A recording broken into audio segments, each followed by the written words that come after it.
look, it's a not-so-cool product design in a not-so-cool-looking shell. So the Modulus Ionfire. What a blaster. Nobody likes it. Nobody likes it at all. Why does nobody like it?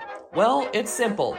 It works stupid, and I'll go over that later in this review, but I basically wanted to review this because I've had this blaster for a long time. This was the first blaster that I actually bought with my own money, and I got it on clearance for like $5. I just loved the appearance, and so I picked it up. I'm probably never going to sell this blaster just because of the nostalgia that it gives, and because I just think that it's a pretty cool product all by itself, and I'm going to review it today, because I feel like this blaster is worth talking about, so let's go over it. Starting with the ergonomics, this grip sucks. The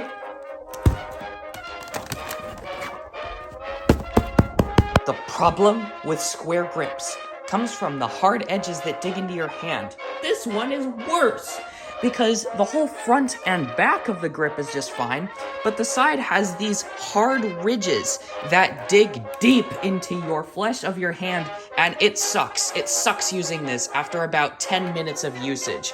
Because look at this, it's like a square grip design, but it's made even worse because of these ridges. The grip looks very cool. It would definitely be alright for a prop if you're just going to mess around. You don't plan on squeezing it tight and using it as an effective blaster, but when you're squeezing it tight and using it as an effective blaster, it just falls apart. Now, being a pistol, it doesn't really have a foregrip, however, it does have a slide action. And this slide thing is a little bit smaller than I would like. My hand just about fits on it, but that's not really the point. When you use this, more than likely, you're just going to put your finger up on this hook thing and push it back like that. When you do it like that, it'll work for just about everybody. However, let's say that you do try to put your hand on it. There's a glaring edge problem that's really given this blaster a reputation. Yes, your knuckles are gonna hit that if your hands are too big. Everybody knows that. That is the biggest problem that this blaster has, is this carry handle thing that they put on top to give it an extra rail.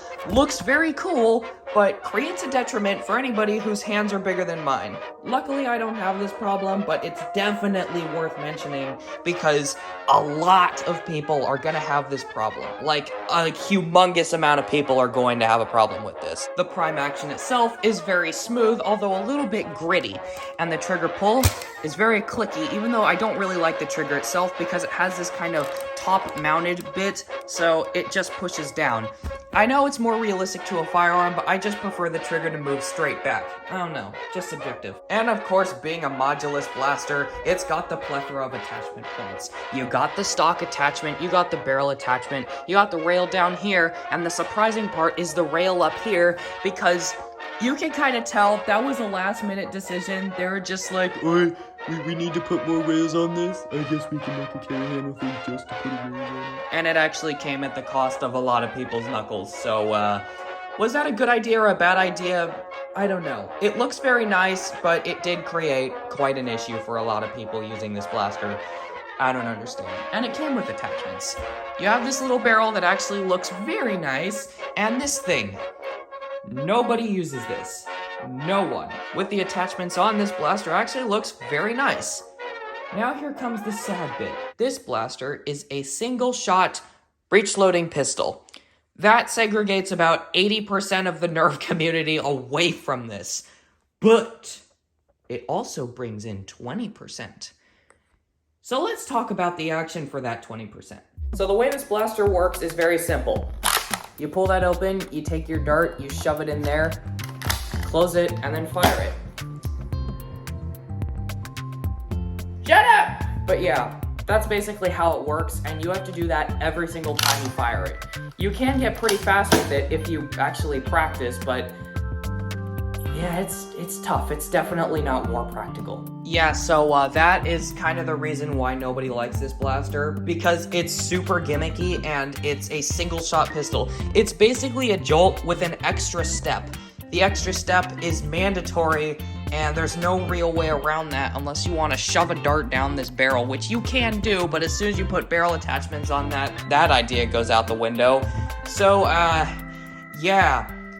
Let's just go to the firing demo so I can get to my opinion. I am gonna fire 6 shots. And I'm gonna try and go as fast as I can, reloading and shooting, just to give you a general idea of how fast you're gonna be able to go with this blaster. The darts are sitting next to me, so a bit of extra time.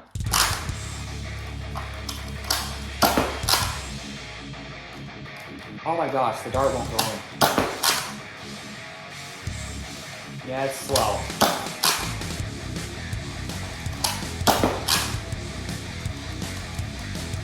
See, here's the problem. The way that this goes in, there's a gap there, and if the dart isn't perfectly aligned, it just gets stuck. So, even if you try to be fast, it still just comes down to whether or not the dart is in the right position, which is bad.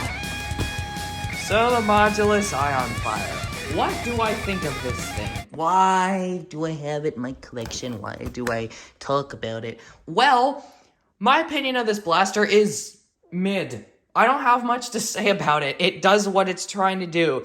It's really gimmicky and stupid, and there's not too much that you could do about it or without modifying it tremendously.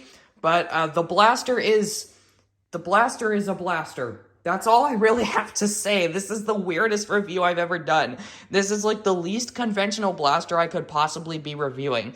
But what do I think about it for what it is? Well, I think that the design is good, and I think that for the functionality of it, if this is what you're into, it's going to do a pretty good job. It's just super annoying having to deal with that barrel thing, that ridge, making it so that the darts will only load when they feel like it. And for the rest of the time, they're just not going to work, and you're basically wasting time trying to shove the dart in, so you can't really go fast with it. But just as a breech-loading pistol, this is probably the best out of the three that Nerf has released. Those three being the Sharpfire, the Ionfire, and the Falconfire, all conveniently having fire in the name. If I had to recommend one of those three, I'd recommend this one just because of all the Modulus attachment points. So with that said, if you'd like to buy one of these blasters, I will link one in the description below. Thanks for watching. Subscribe to this channel if you're new, like if you enjoyed, and comment down below what blaster would you like me to review next, or your own opinions on the Modulus Ionfire. So I will see y'all next time. Bye.